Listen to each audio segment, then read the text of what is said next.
Good evening. I'm Jeff Chamberlain, Deputy City Manager, and welcome to tonight's Kalamazoo City Commission Committee of the Whole meeting of Monday, February 15, 2021. Tonight's meeting is being streamed live on the City of Kalamazoo's Facebook page, as well as the City of Kalamazoo's YouTube channel.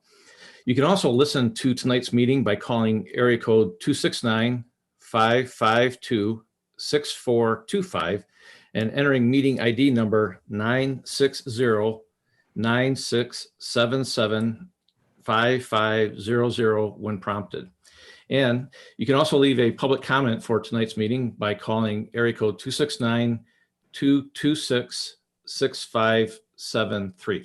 And I'd like to turn it over to Mayor David Anderson. Thank you very much for the introduction. Deputy City Manager Jeff Chamberlain. This is David Anderson, Mayor of the City of Kalamazoo. And I'd like to call this Committee of the Whole meeting on this bitterly cold February day to order. Clerk Borling, will you please call the roll? Commissioner Cunningham. Commissioner Hess. Present, Kalamazoo. Commissioner Knott. Here, Kalamazoo. Commissioner Pradle. Present in the City of Kalamazoo. Commissioner Urban. Vice Mayor Griffin. Here in the City of Kalamazoo. And Mayor Anderson. Present in the City of Kalamazoo. May I have a motion to excuse the two commissioners who are absent? So moved. I believe Commissioner Urban was planning on being here. Motion made by Commissioner Hess. Was there support? Supported by Commissioner Pradle. Do we need a roll call on this, Attorney Robinson? Historically you have, but you don't need to. Okay. All in favor, please signify by saying aye or raising your hand. Aye. Thank you. Are there any communications, City Manager? None, Your Honor. Thank you, Manager Ritzma. Now is the time on our agenda for public comments. Deputy City Manager Chamberlain, are there any public comments? Yes, we've received at least one, and we'll go ahead and do those right now.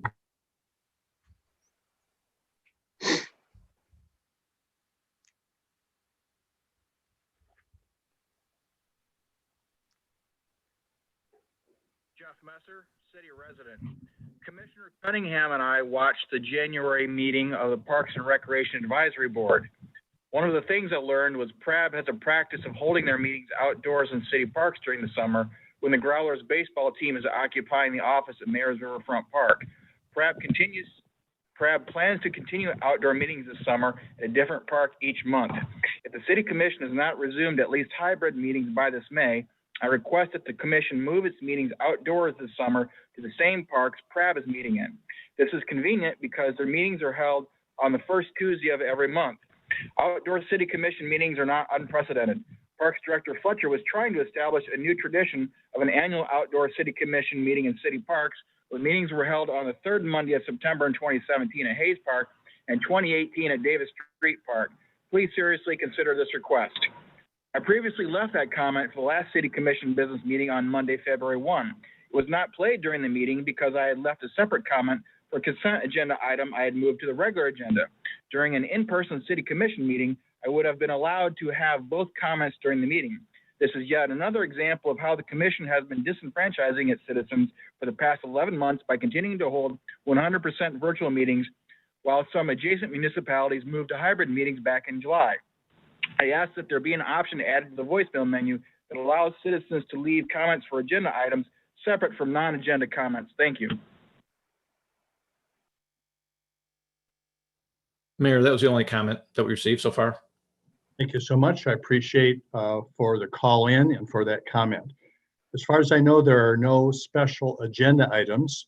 So I'm going to suggest that for our Committee of the Whole meeting tonight, that we swap the order of discussion here. We have two items. One is discussing future City Commission agenda items, and the other is a presentation from Ms. Fullerton, who is from the Disability Network.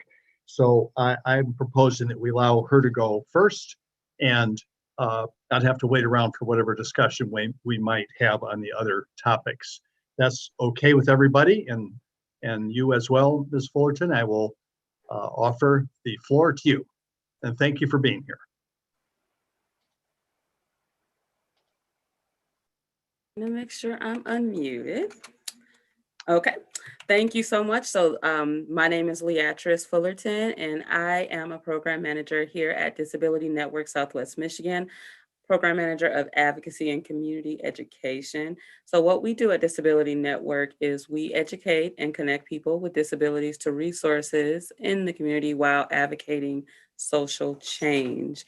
So I just would like to thank you all for allowing me the time to come and speak with y'all this afternoon about some of our program services, and more importantly, how to make these virtual meetings accessible to everyone, because as we all had to learn the hard way, meeting virtually it wasn't an easy switch over, but we've done the best we can. And so at Disability Network, we've actually come up with some tools and pointers that we share widely with the community. We also adhere to these when we are having our own internal meetings, because if you're a person with a disability, either visual, hearing, or otherwise, sometimes navigating new technology is just outright difficult. So these are a list of things that we have adopted since, I want to say, March of 2020. So in the beginning, when you set up meetings and send out correspondence saying that we have a meeting coming up on February 15th at 5, at this time, what we would do at Disability Network is we would put out there if there are any accommodations requests. So an accommodation is going to be anything that an individual needs in order to make the meeting accessible. So that could be having the agenda items emailed in advance, or online live captioning services, or an ASL interpreter. If individuals know that these accommodations are available, then they'd be more than likely to go ahead and request those in advance. And so when we get requests like that, we make sure to have that ready in advance. So when individuals show up to our different trainings and presentations, they have the things that they need. And I had the pleasure and privilege of meeting with Director Bonner and Vice Mayor Griffin a couple weeks back, and we shared some different resources that we use internally for individuals who need, for example, the live captioning service. So we shared with them the different resources that we have at our disposal in order for you guys to be more accommodating or accessible to residents of Kalamazoo, because 1 in 5 Americans are a person with a disability. So that's at least 1 in 5 individuals living here in our community. And we want them to be as active and participating as possible. So in addition to asking for accommodation requests in advance, we also make it a best practice to share all materials that will be presented at the different trainings and meetings that we have in advance, which would allow individuals who use screen reading software to follow along or to go over the material prior to the meeting. So the disability that I identify with is being blind. So I use a screen reader that reads everything that's on the screen. So if I were to come to a meeting, more than likely, I would have the agenda up so I'm able to follow along. And that's the same for different on-screen sharing presentations. So for example, PowerPoint. If you were to have a PowerPoint presentation going and you shared your screen, my screen reading software would not be able to interact with that. So I wouldn't be able to read what's on the screen in that instance. So this is why it's important for us to share that material in advance to participants. And this is something that we've done prior to going remote. We made it a best practice of ours to just go ahead and send all materials and handouts to our participants in advance. Another thing is to be aware of the different platforms that you will be hosting meetings on. So for this meeting tonight, it's Zoom. So what we also do is, prior to our meetings, we send out a list of Zoom keyboard shortcuts, because not everyone uses a mouse on the computer. Some of us use keyboard shortcut commands, and that is something that I use, and that is something that is very beneficial, because when you need to know how to mute yourself immediately, it comes in handy to be able to just hit the keyboard shortcut. So that's something that we always hand out prior to all of our community education events and staff meeting, team meetings, anything that we're involved with virtually. We make sure to give that to our participants in advance as well. Something else that we do as a best practice here at Disability Network is we build in breaks for longer meetings. Not sure if any of you guys have been on a Zoom call that lasted like 4 hours. That is cruel and unusual. And so anything after an hour, we start building in break time so individuals or participants can get up, stretch, and do all that. Because, sitting glued to a chair or a desk can be a bit difficult for some of us at times. Something else that we do at Disability Network is we identify ourselves before we speak. And I've seen a lot of that being modeled this evening. So I just want to say that you guys are awesome for doing that. So what that looks like is if I was to be asked a question, then I would say, thank you, this is Leatrice, and then go ahead and say what it is I need to say. Because sometimes we're in meetings, and I actually attended one of the city commission meetings, I want to say last month sometime, and I had no clue who was agreeing to what because there was no introduction of, the individual speaking. So if you could just make it a best practice, and this is something that we do in our agency and other boards and committees that we sit on, just model that. So eventually you do it without thought or without even, giving it a second thought. You just say, hey, this is Leatrice, and this is how I feel about that. So that is something that comes in handy for individuals who may be calling in or individuals who aren't able to see the screen to read what your name says when you do speak. Another best practice that we do is when it comes down to participation, we don't require people to speak. If you work better by communicating in the chat box, then we definitely make that an option. But in addition to that, we have someone designated to read the chat box to the whole group, because if I'm in a Zoom meeting, I can see what's going on or hear what's going on in the chat box, but I have an easier time if time was taken out by the facilitators of the different meetings or trainings that I'm in to just simply read what's being said in the box, because sometimes people have questions and they don't feel comfortable with speaking aloud. Sometimes they're not in a good enough environment where turning the sound on is an option. So in order for every participant to be equally informed as to questions that are being asked or comments that are being made, it's going to be very important for us to have somebody designated to read the comments in the chats. And I'm not sure how that would work for you, especially with the different platforms that the meetings are streamed on. But if possible, that will be something to consider implementing, finding time, either time in the agenda to carve out for the purpose of reading the chat box, or just interrupting. So in our staff meetings, we just have a staff person who would just stop and say, hey, this is Miranda, and Kristen said XYZ. And that allows me as a participant who's not able to read the chat to know what's going on with my coworkers or different questions that they may have. Another very important thing that we utilize in our staff meetings and trainings is understanding the importance of describing what's on the screen. So as I mentioned, a PowerPoint presentation or something being shared on the screen is not accessible at all if you aren't willing or able to read to me what the picture says and what the graphics are.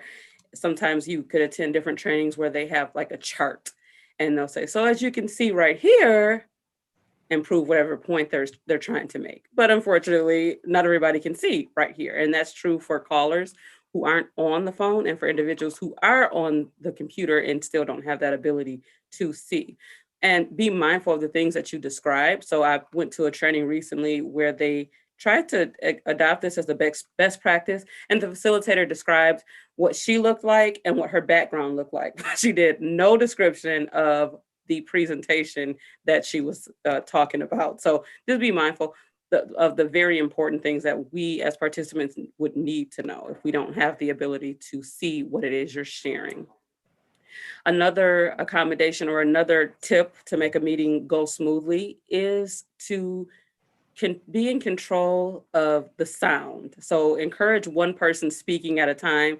I've been to meetings where sometimes the facilitator or the meeting host would actually have to mute everybody in order to shut down some of the background noise, because that can be very distracting for individuals who aren't able to hear well or just have difficulties with different sensory things going on at once. It can be a bit challenging.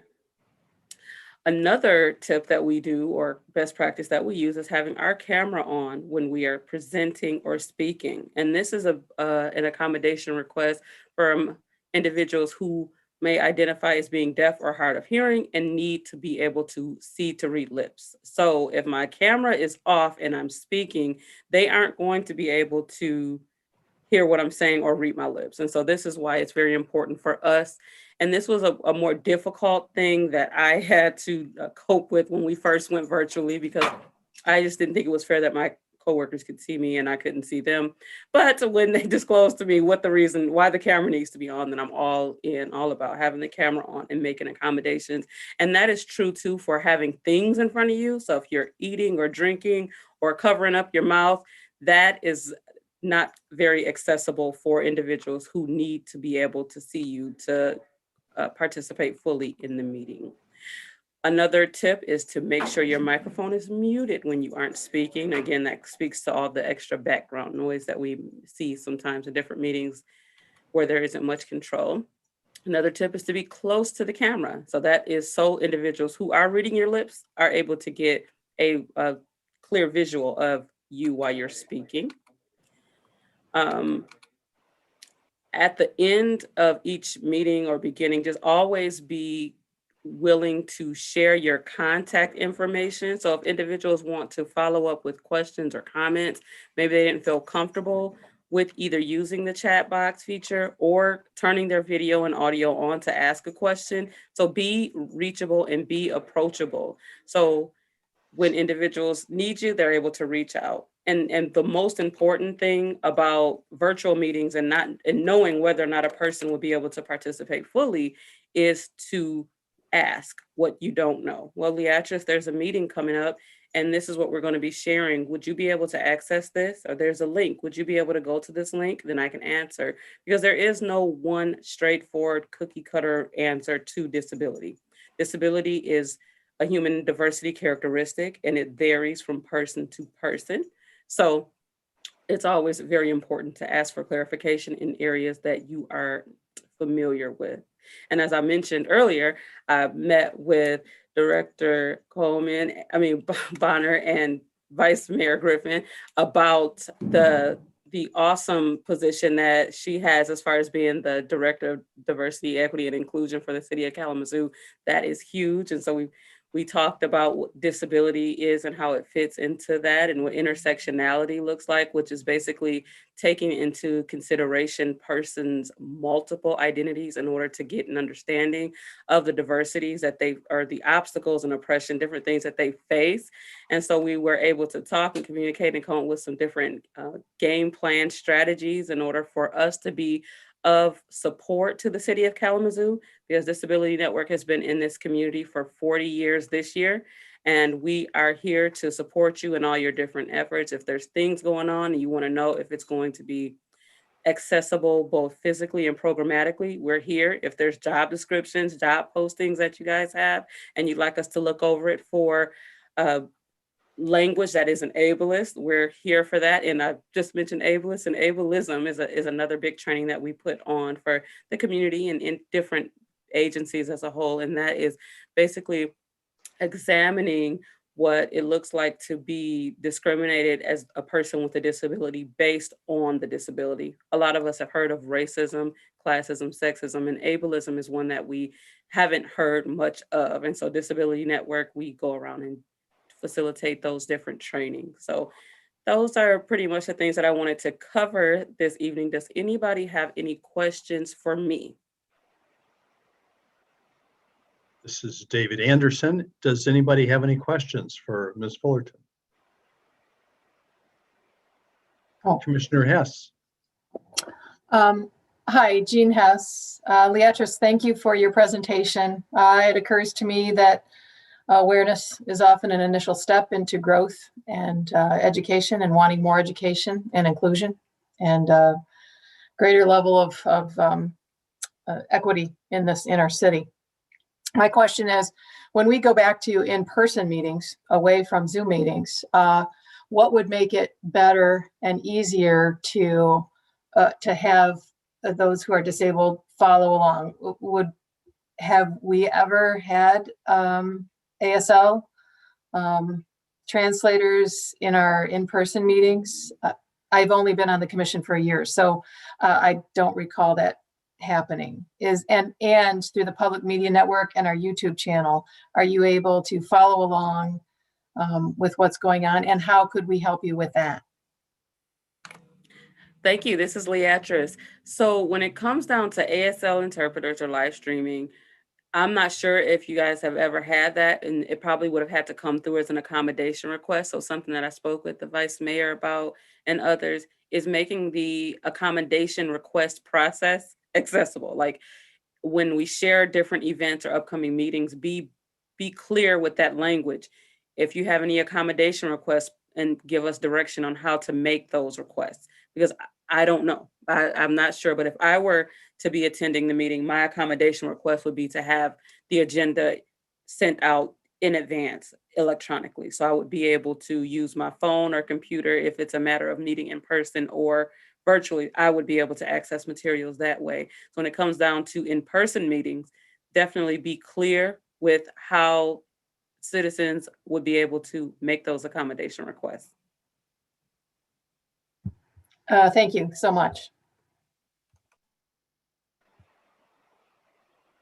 David Anderson again. Any other questions for Ms. Fullerton? Yes, Commissioner Cunningham.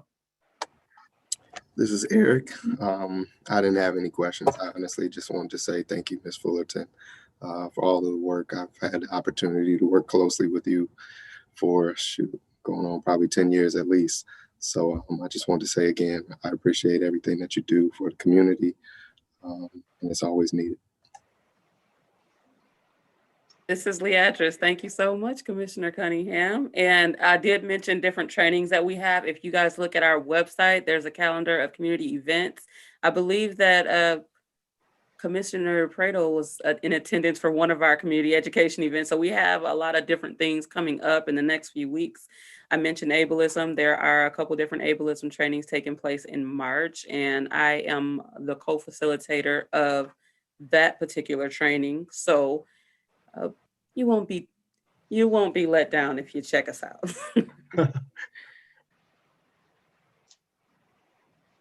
Vice Mayor Griffin, did you want to say something?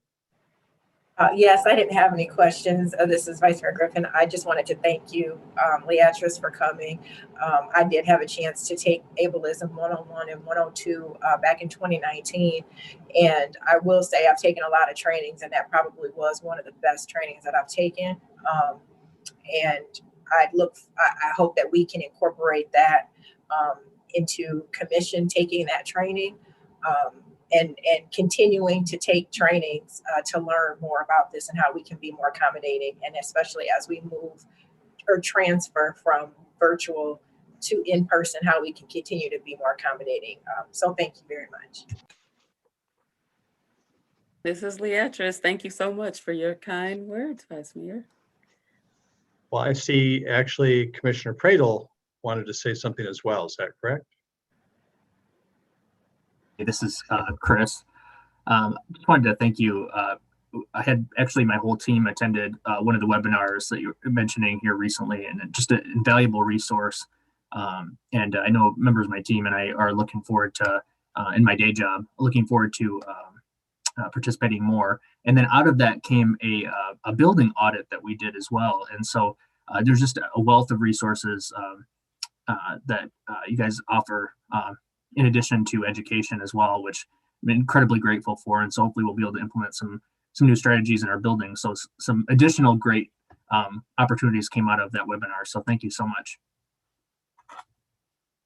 This is Leatrice. Thank you so much. And that actually was our agency first time doing a virtual survey of a building. So that was really exciting that you were able to work with us on that.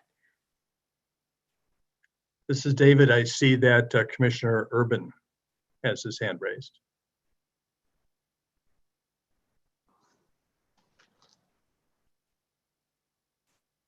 I was wondering to follow up on what the actress was suggesting. Can we have some clarity on who is actually going to be reading the chat box so that we actually get in the habit of doing that right along soon? And also, can we kind of agree amongst ourselves that we give ourselves permission to remind each other to introduce ourselves at the beginning of our remarks until we get into the habit? You know, I think we need to actually follow up on these suggestions and get in the habit soon. So would Jeff be the person who would be reading the chat box typically? Attorney Robinson wants to make a comment on that, Commissioner Urban. Okay. Thank you, Mayor. Clyde Robinson, City Attorney. The chat box does pose some problems in that you have a designated time for citizen comment and consistent with the Open Meetings Act. And so chat box comments can be made at any time of the meeting, as opposed to individuals who are supposed to make a comment, whether in person or through a chat box during the public comment time. And so that would basically give unlimited time, if you will, for anybody to make a comment. And I think that tends to stretch what the intent of the Open Meetings Act is. The other concern I have, and this is actually written in the act regarding virtual meetings, is we're supposed to have our meetings so that individuals can be heard and and both in terms of the participants in the meeting and those actually commissioners, the officials who are actually doing the meeting. So there is a requirement to be heard. Now the question becomes, is reading the chat box, does that satisfy the letter or the spirit of the statute? So that becomes problematic in terms of working this through. I would say before you jump into that end of the pool, you may want to give some thought to it or amend your rules. Well, let's do that then. I don't see a chat box. This is Jean. I don't see a chat box on our meetings here. DCM Chamberlain, is that by design? So I think this is Jeff Chamberlain, Deputy City Manager. I'm sorry. Turn my video back on. There's two different things here that I believe you're discussing. One is the chat feature that is part of Facebook, and that's just a rolling chat. Participants can chat amongst themselves. They can leave comments back and forth to each other, and that is preserved along with the city's Facebook page. So anybody can go back and see those comments at any time. The Zoom meeting itself, a lot of times if you're in a Zoom meeting, there might be a chat for a Zoom meeting. For the city commission meetings, those are turned off. I believe that was some advice that we had from City Attorney Robinson, just to make sure that the only communication that's going on amongst city commissioners is what we're doing right now. It's open and visible and auditory to everybody in the public. And that's why the chat feature within the actual Zoom platform is turned off for commission meetings. Well, this is Leatrice, just with a general quick question. That being the case, is it possible, or is there a way for individuals to submit questions and comments after the meeting? Is there an email, or if I had a question and the chat box feature is not turned on currently, is it possible for me to reach out to the commission as a whole with my question? Or if we highlight that, then that might be the solution to this. Mm-hmm. Thank you, Latrice. This is Jeff Chamberlain again. That yes, we are have many ways that citizens can get a hold of either the city commission or to the city administration, and through either our telephone number of 311 or through our individual emails. But I think through this discussion, I think there's a way that I think having further discussion about how we can make sure that's prominent on if somebody has a question either related to the meeting or to a topic that may be completely non-related to tonight's meeting, but they still want to get in communication with city officials to make that as easy as possible.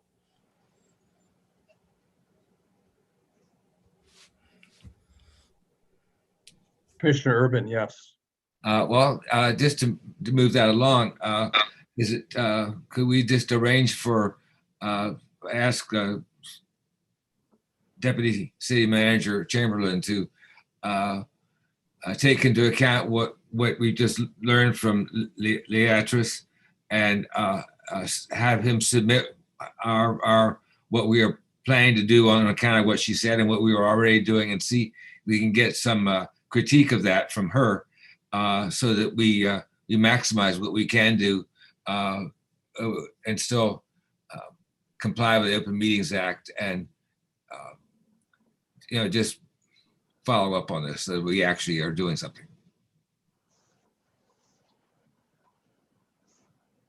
Deputy City Manager Chamberlain. Sure, I think absolutely. Thank you, Mayor. This is Jeff Chamberlain again. I think there was a lot of very helpful suggestions here. Ms. Fullerton, I think some of the ideas that you have are things that we could improve upon what we're doing right now. And I think in working with Clerk Borling, and I know Director Bonner, and maybe in the Vice Mayor, just reviewing some of the things that we are doing, things that we could improve on, and there are probably a few things that we could do completely new. And we'd be happy to put that together and get that back to the commission. Thank you. Any other comments or questions for this portion of our Committee of the Whole meeting? Right. Thank you so much, Ms. Fullerton. I appreciate your presence and your continued support for us to be more accessible for everyone who is interested in city activities. So appreciate that very, very much. Next thing on our agenda is discussion of upcoming City Commission agenda items. Manager Ritzma. Yes, Jim Ritzma.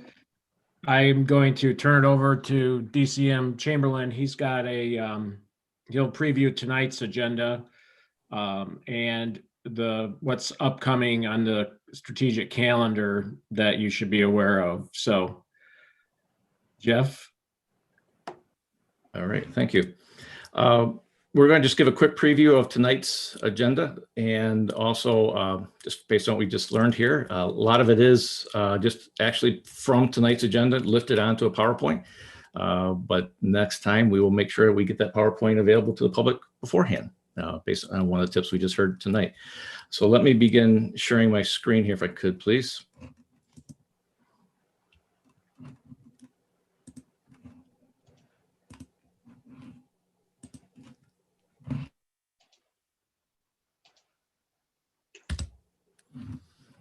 Okay, so just to give a quick overview of tonight's meeting, obviously you have a business meeting at 7 o'clock, so we're not going to get into all the specifics of the items, but just wanted to give you again a highlight of what we're going to be looking at tonight, and then I can pause later on to if there's any questions on it, and then also we want to give you a preview of some of the major items that are coming up in some of the future City Commission meetings. So early at the beginning of the meeting, we're going to have a presentation by Director Kick and some other staff regarding an update on where we are with the downtown street study. There'll be a brief presentation as well as what's going on and what's coming next. You do have a public hearing tonight regarding the east side rezoning. This is East Main Street and East Michigan. A lot of great work being done between our planning staff, the East Side Neighborhood Association, the citizens there, a new business group, taking a look at kind of re-envisioning East Main Street and East Michigan. So tonight is the official public hearing on that. Next on the consent agenda, usually we don't talk about the consent agenda, but just to give you a preview again and for the public, we have a number of construction purchasing items. Again, we're getting into construction season, and this is the time of year where we're putting out bids and getting those bids back and awarding contracts for this upcoming construction season. So there are a number of construction items on there. We do want to highlight this number 7, the contract regarding the sidewalk project in about $670,000. I'm sorry, almost $700,000, excuse me. That is a continuation of the sidewalk improvement program that we've been doing for the last couple of years, funded through the Foundation for Excellence funds. And this is where we've been working with our neighborhood partners through the neighborhood plans to identify areas that we need new sidewalks, improved sidewalks, and also focusing in on areas around schools, areas that lead to what we call neighborhood hubs, and then also connections between areas. So excited to have that on the agenda here for tonight. Next thing on the agenda is this item number 8. Doesn't come up very often, but this is the poverty exemption for property taxes. And so this is a resolution that the City Commission is being asked to approve. And it's a process where folks that have income levels up to 125% of the poverty level, plus other reviews of assets, can make a request for a reduction in their property taxes. And it can be up to 100% of their property taxes. It's a program that we run every year. Just to give you a context, there's about maybe 30 people a year that use this program, but it's still something that we need to have in place. So it's in place prior to the March Board of Review meeting. These next 2 items, again, they're on the consent agenda, but they're very exciting items. Item number 10 and item number 11 represent about $850,000 of allocations from city funds through the Foundation for Excellence for housing projects. These are projects that are for new affordable housing, as well as the program that we run with some partners on home ownership programs. So item number 9 is a $100,000 loan for a building at 718 North Burdick, which is being converted into 4 units, one of which would be owner occupied and one would be set aside for a low income household also. And then item number 10 is a partnership with Kalamazoo Neighborhood Housing Services for the Attainable Homes Partnership Program. That's $750,000. And this is where we work with partnerships like Kalamazoo Neighborhood Housing Services, Local Initiative Support Corporation. We're also working with Open Doors Kalamazoo. And this is the program where we're working with these partners to rehab properties and also to build new properties in our core neighborhoods. So it's a very exciting program. A lot of partners involved. We're looking at about $250,000 of those funds that would go toward acquiring and rehabilitating homes. And we're using a lease purchase arrangement so that people can get into a home ownership that maybe weren't able to before. And then also $500,000 would be allocated toward 8 new houses to be constructed in the city. Number 11 is, again, another interesting program project, about a $690,000 grant acceptance from the Irving S. Gilmore Foundation for some very needed and major repairs to the Mountain Home Cemetery and the next door Jewish Mountain Home Cemetery. City of Kalamazoo owns Mountain Home Cemetery. Temple B'nai Israel owns the Jewish cemetery next door.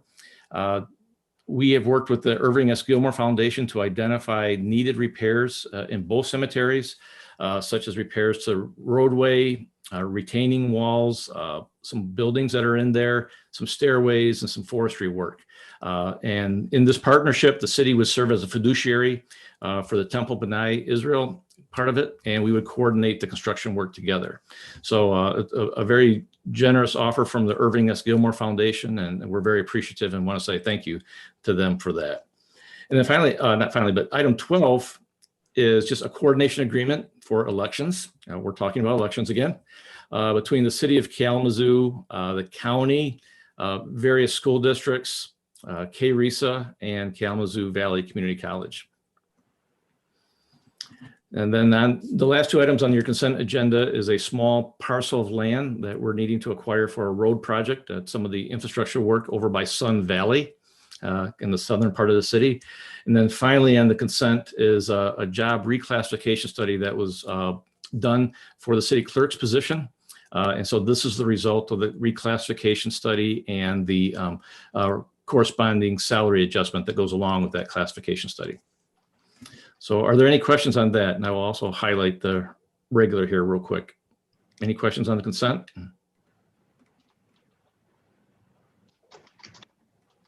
Okay. So just on your regular. Commissioner Hess, that was late. Either Really Commissioner quick, Hess has a question. looking at, yeah, DCM Chamberlain. This is Jean Hess.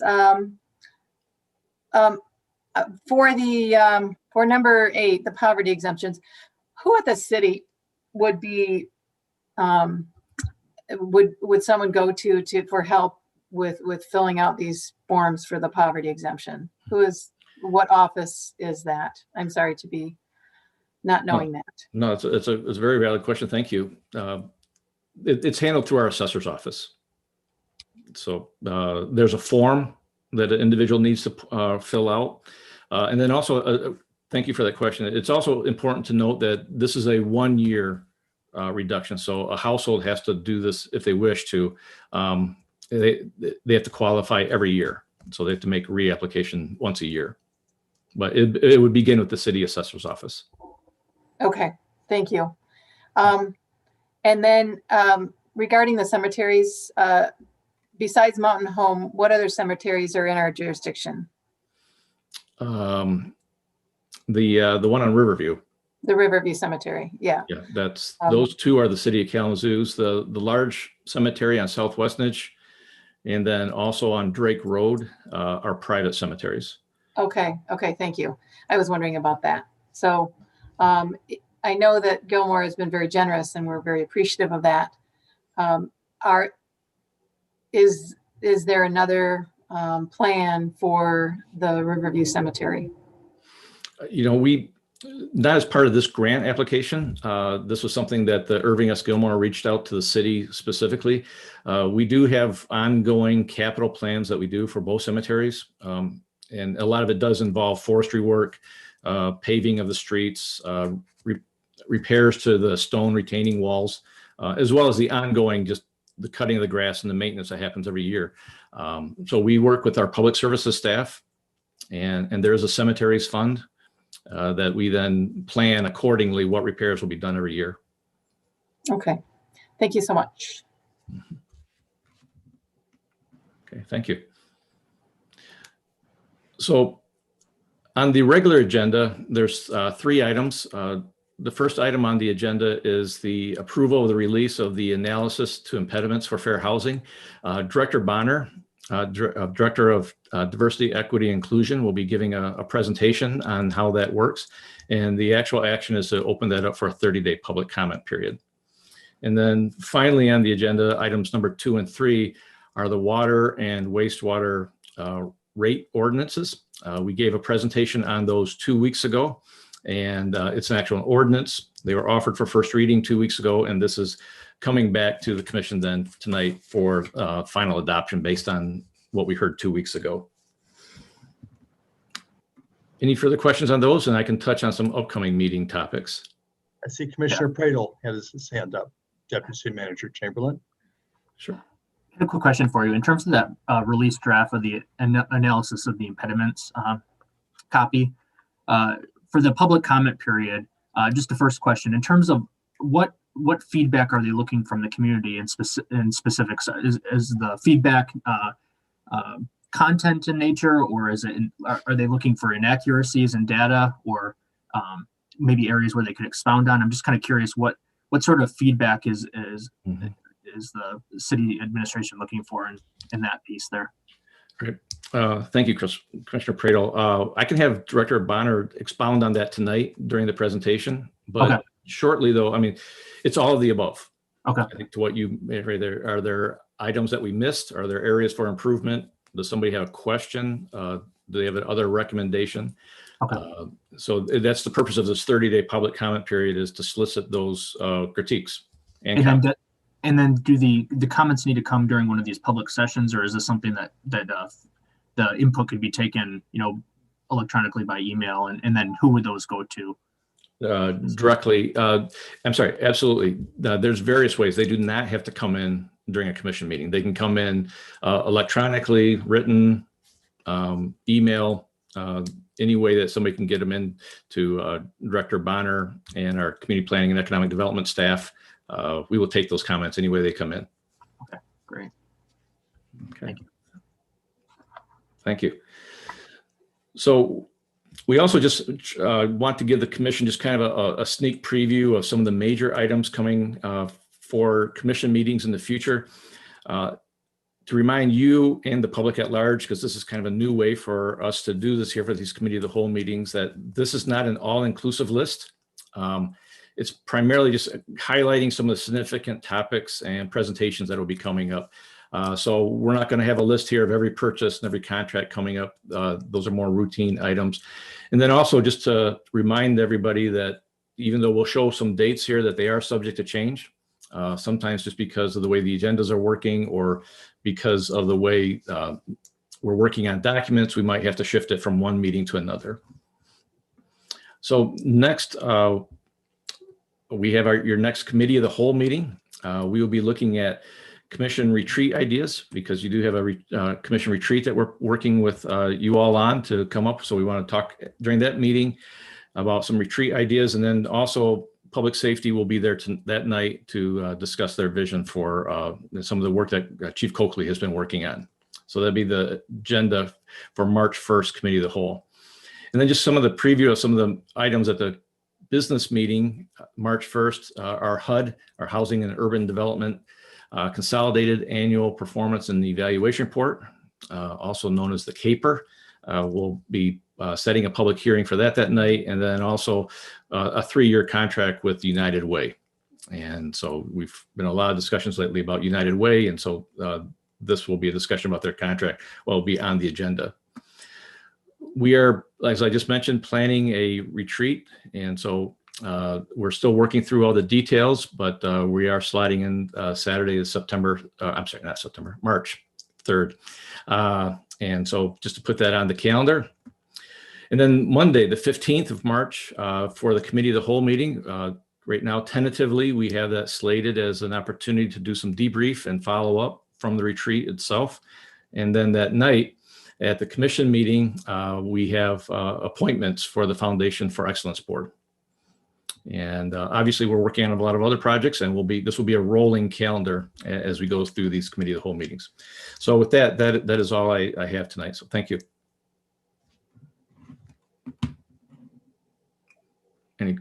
Happy to answer any questions if there are any.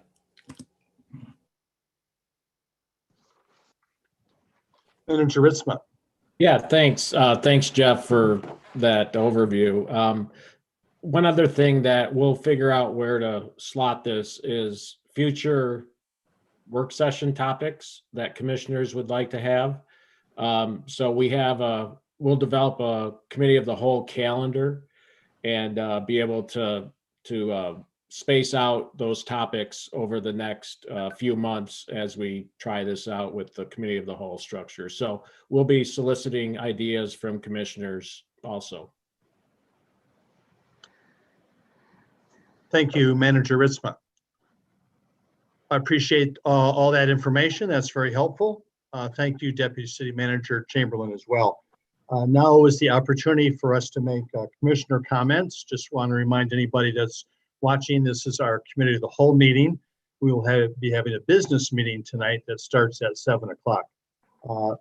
Commissioner comments from anybody for tonight's meeting?